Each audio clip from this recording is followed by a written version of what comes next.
চাই হেমন্ত বিশ্ব শর্মা মুর্দাবাদ মুর্দাবাদ মুর্দাবাদ হেমন্ত বিশ্ব শর্মা মুর্দাবাদ মুর্দাবাদ মুর্দাবাদ গুন্ডা বাহিনী গ্রেফতার করো পদত্যাগ করো মুখ্যমন্ত্রী হেমন্ত বিশ্ব শর্মা পদত্যাগ করো মুখ্যমন্ত্রী হেমন্ত বিশ্ব শর্মা পদত্যাগ করো অসমত খুন্দ বাহিনীৰ ৰাজত্ব নচলিব অসমত খুন্দ বাহিনীৰ ৰাজত্ব নচলিব বিজেপিৰ গুণ্ডাৰাজ বন্ধ কৰ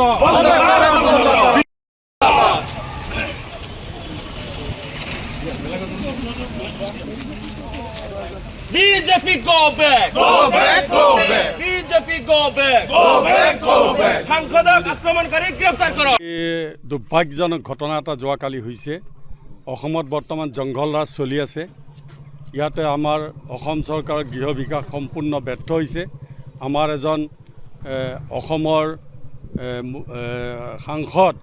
ধুবুৰীৰ সাংসদ জ্যেষ্ঠ কংগ্ৰেছৰ নেতা ৰকিবুল হুছেইন ডাঙৰীয়াক কালি প্ৰহাৰ কৰিছে আৰু দিন দুপৰতে এই ঘটনা হৈছে সকলো ৰাইজৰ সন্মুখত পুলিচকো প্ৰহাৰ কৰিছে এনেকুৱা এটা পৰিস্থিতি যেতিয়া অসমত হৈছে গতিকে এতিয়া জংঘল ৰাজ ইয়াত চলিছে গৃহ বিভাগ সম্পূৰ্ণ ব্যৰ্থ হৈছে আৰু আমি আশা কৰোঁ যে গৃহ বিভাগে নিজৰ দায়িত্ব স্বীকাৰ কৰি তেওঁ মুখ্যমন্ত্ৰী হেমন্ত বিশ্ব শৰ্মা ডাঙৰীয়াই পদত্যাগ কৰিব লাগে আৰু এই ধৰণৰ প্ৰশাসন তেওঁ এজন সাংসদক যেতিয়া নিৰাপত্তা দিব পৰা নাই সাধাৰণ ৰাইজে আৰু কি নিৰাপত্তা আশা কৰিব গতিকে চৰকাৰ এখন হয় নিৰ্বাচিত কৰে নিৰাপত্তা তেওঁলোকৰ ধন মাল এই সকলোখিনি নিৰাপত্তা দিয়াৰ দায়িত্ব লৈ পেলাই তেওঁলোকে মানে শপত খাই পেলাই এখন চৰকাৰ গঠন হয় আৰু সেই চৰকাৰখনে আজি সম্পূৰ্ণৰূপে অসমত যে এটা জংঘল ৰাজ চলিছে ইয়াৰ প্ৰমাণ হৈছে ইয়াত কোনো ধৰণৰ নিৰাপত্তা নাই দিন দুপৰতে যদি এনেকুৱা এজন সাংসদৰ নিৰাপত্তাহীনতাত ভুগিবলগীয়া হৈছে সাধাৰণ নাগৰিক আজি কাক নিৰাপত্তা বিচাৰিব গতিকে এই কাৰণে আমি প্ৰতিবাদ কৰিছোঁ আজি অসম চৰকাৰে বেলেগ একো নকৰে আজি মাৰধৰ কৰি পেলাই যেনেকৈ জোৰ জুলুম কৰি পেলাই যেনে তেনে তেওঁলোকে চৰকাৰ গঠন কৰাৰ কথা ৰাইজৰ তেওঁলোকৰ দুখ দুৰ্গতিৰ কথা নাই ৰাজ্যৰ উন্নয়নৰ কোনো কথা নাই চাৰিওফালৰ পৰা ধাৰ কৰিছে বিদেশৰ পৰা টকা আনিছে দেশৰ পৰা টকা লৈছে ধাৰ ঋণ লৈ আজি আমাৰ চৰকাৰখন পেপুৱা হৈছে আৰু ৰাইজক ধাৰত পোত খুৱাইছে তাৰ বাহিৰে ইয়াত কোনো ধৰণৰ উন্নয়ন হোৱা নাই আজি চৰকাৰখন সকলো ফালৰ পৰা বিফল তেনেকুৱা চৰকাৰ এখনক লৈ পেলাই আমি কি আশা কৰিব পাৰোঁ ভৱিষ্যতে গতিকে আমি এই চৰকাৰখনক অনতিপলমে তেওঁলোকে পদত্যাগ কৰি পেলাই আজি নতুনকৈ নিৰ্বাচন পাতক আৰু ৰাইজে তেতিয়া জনপ্ৰতিনিধি নিৰ্বাচিত কৰিব অসমৰ ৰাইজে শান্তিপ্ৰিয় ৰাইজে শান্তি বিচাৰে এনেকুৱা জংঘল ৰাজ নিবিচাৰে যি দিনতে যাতে এজন সাংসদক যেনেকৈ ধৰণৰ যদি নিৰাপত্তা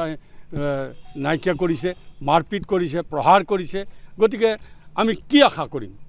আমিতো আশা কৰিব নোৱাৰোঁ তেওঁলোকৰ পৰা নিৰাপত্তা গতিকে এই ধৰণৰ প্ৰশাসনে আজি অসমত কোনেও বিচৰা নাই জনসাধাৰণ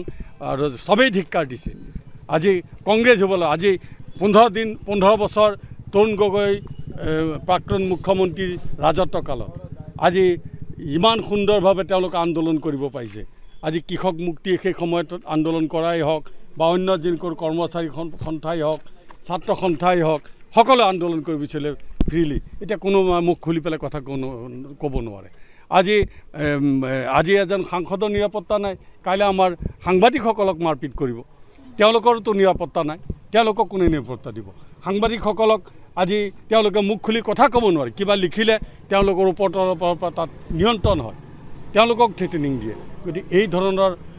চৰকাৰ কোনো বিচৰা নাই এইখন ভাৰতবৰ্ষ এখন গণতন্ত্ৰ দেশ ধৰ্ম নিৰপেক্ষ দেশ সমাজবাদৰ ওপৰত প্ৰতিষ্ঠিত এইখন দেশ ৰাজ্য গতিকে ইয়াত সেই ধৰণৰ গণতান্ত্ৰিক অধিকাৰ সকলোৰে খৰ্ব হৈছে ইয়াত মানে আজি